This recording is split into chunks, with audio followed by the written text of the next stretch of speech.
Está na hora de apresentar Slimesan vai amassar com sua arma de bolhas. Ele é o dono da ação. Nas mãos dele tudo vira diversão. Até mesmo antes de a sua transmissão. No Tower of Fantasy, Slimesan é tudo. Com sua habilidade ele entretém o público. Sua arma de bolhas é sua paixão.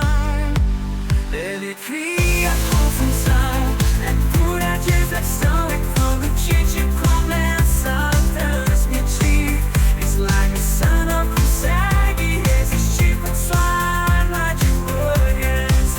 E o óculos vai lá para dar risada e todos impressionar. Então, se você encontra Slimesan por aí com sua arma de bolhas, vai se divertir, pois ele é o mestre da diversão. Até mesmo para o Tite na sua transmissão.